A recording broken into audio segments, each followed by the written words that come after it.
Salut à tous, on se retrouve aujourd'hui pour parler du FC Barcelone en ce dimanche 7 septembre et on commence tout d'abord avec le programme. Donc on sait qu'actuellement on est en trêve internationale, donc ce week-end pas de match du FC Barcelone, mais ça revient dans une semaine jour pour jour. Dimanche prochain, le 14, le Barça reçoit l'équipe de Valence. Coup d'envoi 21h, pas après, ça va s'enchaîner, il y aura du très lourd. Donc le 14 bien sûr contre Valence.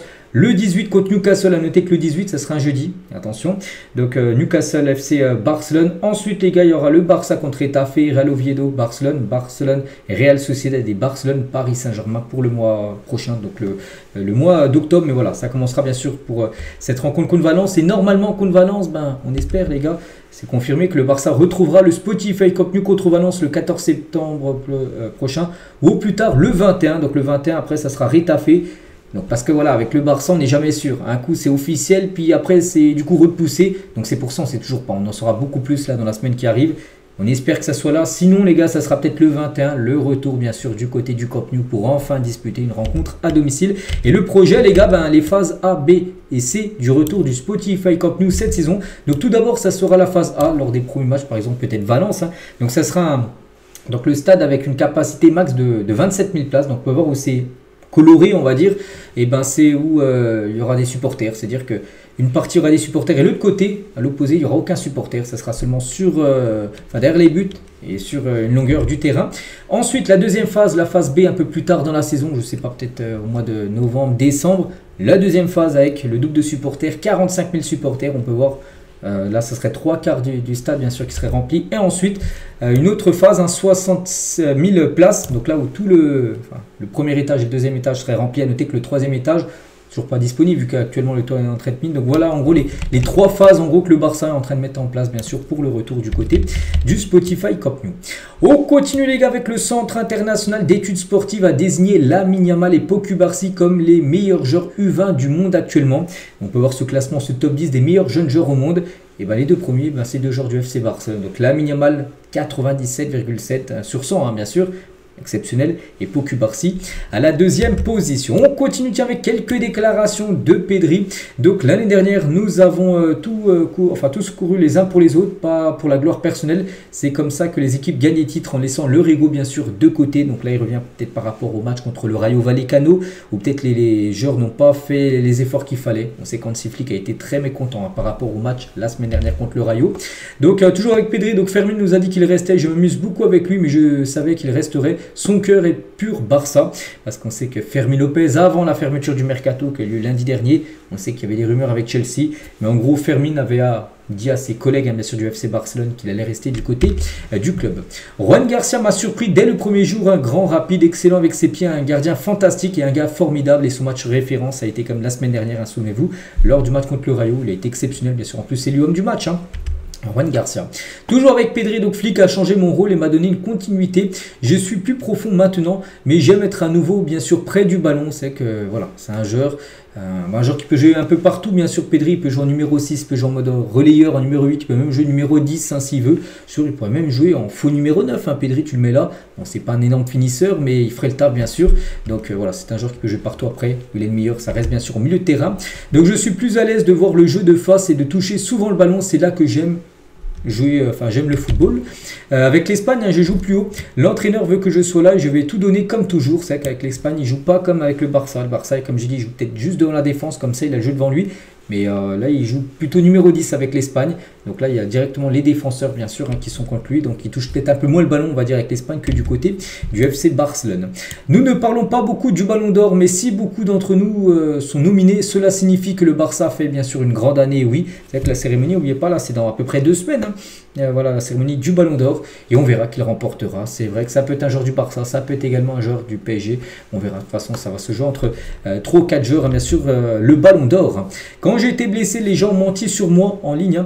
Vous ne lisez pas, mais ils vous trouvent quand même. Donc ça fait mal. Vous ne pouvez pas nier toutes les rumeurs. La meilleure façon est de rester calme, de travailler dur et de les faire taire sur le terrain. Parce que bien sûr, il y a toujours des rumeurs sur les réseaux sociaux. Ça parle de partout.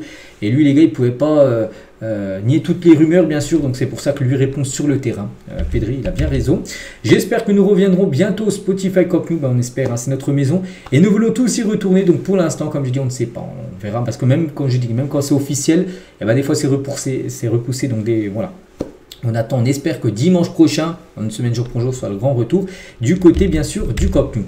Mon 11 de tous les temps, mon meilleur 11 du côté du Barça, ou même non, même d'autres équipes, ce serait Carvajal, Piqué, Van Dijk, Alba, Busquets, Xavi, Iniesta, Messi, Neymar, Cristiano Ronaldo. Il n'a pas dit de gardien, je pourrais, il a pu dire qui. Bon voilà, pour lui son meilleur 11 de tous les temps, avec des anciens joueurs du Barça, mais même des joueurs qui n'ont jamais joué au Barça, comme par exemple Cristiano Ronaldo, même Van Dijk, ou même Carvajal. Voilà, pour lui c'est son meilleur 11 de tous les temps. Enfin 10, parce qu'il n'a pas mis le gardien, je ne vois pas.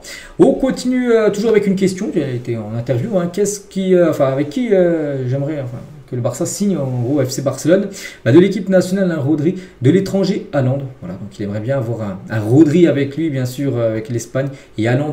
Bien sûr, il aimerait aussi, pourquoi pas le faire venir. Mon idole qui a grandi à côté d'Iniesta, David Silva. Il a beaucoup suivi aussi David Silva dans le passé. Et classez-les dans le classement du Ballon d'Or. Donc Dembélé, Lamine et Pedri. Donc il a dit premier, il mettrait Lamine Yamal. Dembélé en deuxième et troisième, il se mettrait lui, Pedri, par rapport bien sûr au Ballon d'Or. C'est que ça peut être ce podium-là au Ballon d'Or. On verra ça le 22 septembre prochain. Et Laporta a un mot, il a dit spectaculaire. Juan Laporta. Et par rapport à Flick, un mot, il a dit il le voit comme un père, tout simplement. Donc voilà, c'est une interview de Pedri, les gars, qu'il a pu faire là très récemment.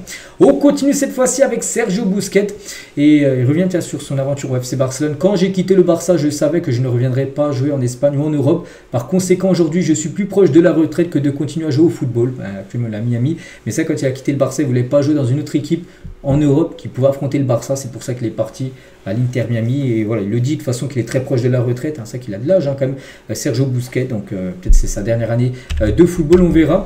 Et il le dit, donc, par rapport au Ballon d'Or, j'espère qu'Ousmane Dembélé va remporter le Ballon d'Or. Il a été bien meilleur que les autres cette année et plus régulier. Il y a aussi des joueurs du Barça qui le méritent aussi. Donc les Lamine Yamal, Pedri, Rafinha. Mais je ne sais pas ceux qui vont voter ont décidé bien sûr que le meilleur gagne. N'oubliez pas que les votes sont clos. Voilà, maintenant, les journalistes ont déjà donné leur vote. Maintenant, on attend bien sûr cette cérémonie du 22 septembre prochain pour savoir qui gagne bien sûr ce prochain Ballon d'Or. Et Bruno Porzo, c'est le votant du Salvador, mais pas que dans chaque pays. Il y a un journaliste qui vote et lui c'est au Salvador. Donc pour le Ballon d'Or, il défonce quand même la candidature de Lamine Yamal et en sens Dembélé. Donc il a dit le Ballon d'Or doit être gagné par Dembélé, point final, il n'y a personne d'autre. Pour moi la discussion est close. Pour moi Lamine Yamal est un gamin de 17 ans. Grande gueule, très arrogant, trop sûr de lui. Je ne sais même pas s'il a son âge, mais bon, ça c'est un autre sujet. Il dit qu'en gros, il pense qu'il est plus vieux que 18 ans, Lamine Yamal. Complètement disjoncté. Bon, bref, qu'il fasse une remise du Ballon d'Or en Espagne sur El Chiringuito et qu'il donne à Lamine, parce qu'il n'y a que là-bas qu'ils font sa promotion. Si on regarde les statistiques, il y a beaucoup de joueurs, plus d'une vingtaine, qui sont devant Lamine Yamal et qui ont plus d'impact dans les victoires que Lamine Yamal. S'il n'a pas gagné de tournois internationaux majeurs, qu'il ne devrait pas aspirer à remporter le Ballon d'Or. Voilà ce qu'il a pu dire. Bon, il a voté, on pense qu'il n'a pas voté bien sûr pour Lamine Yamal. Mais n'oubliez pas que dans les critères, il n'y a pas que bien sûr les titres nationaux, il y a aussi être vraiment impressionnant lors des matchs. On sait que Lamine Yamal l'a été souvent la saison dernière, donc oui, il a toutes ses cartes à jouer. On verra. Comme j'ai dit, on verra qui remportera ce Ballon d'Or. Donc voilà, on finit avec lui aujourd'hui. Voilà tout ce qu'il y avait à dire aujourd'hui. J'espère que ça vous a plu. On se retrouve nous demain, bien sûr, demain lundi pour le prochain numéro. À demain.